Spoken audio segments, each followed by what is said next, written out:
Ötən il Asif Əsgərov Milli Məclisə deputat seçiləndən sonra Bakı şəhər Nəsimi rayon icra hakimiyyətinin başçısı vəzifəsindən azad edildi. O vaxtdan Nəsimi rayon icra başçısı kreslosu boşdur. Həmin vəzifənin müvəqqəti olaraq icra başçısının müavini Zahid Xəllov icra edir.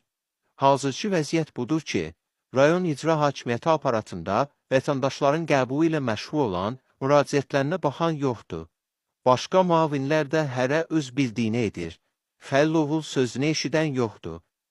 Amma Xəlilov zəhmətsiz gəlirlərin əsas mənbəyi olan tikintiyə nəzarət sahəsini ələ keçirib və bu işdə ən yaxın silahdaşı icra hakimiyyətinin baş mimarı Ələsgər Rüstəmovdur.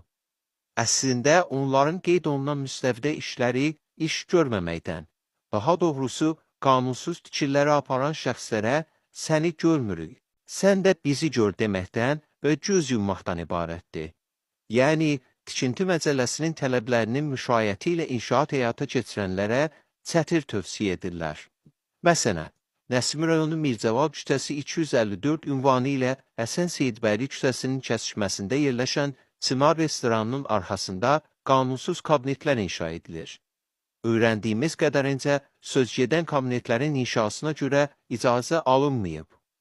Bu isə şəhərsalma və tikinti məcəlləsinin tələblərinin pozulması deməkdir. Bu naqisliyi Nəsimi rayon icra hakimiyyətinin də, Bakı şəhər Memarlıq və Şəhərsalma Baş İdarəsinin də, Fövqəladə Hallar Nazirliyinin Tikintidə Təhlükəsizliyə Nəzarət Dövlət Agentliyinin də, Ekologiya və Təbii Sərvətlər Nazirliyinin müvafiq ərazi idarələrinin də görməmələri qeyri-mümkündür. Nəzarət edici qurumların vəzifəli şəxslərinin sahibkara əlavə qazanc gətirəcək həmin qanunsuz kabinetlərin inşasına təmənnasız göz yummasına inanmaq isə sadəlövlük olar.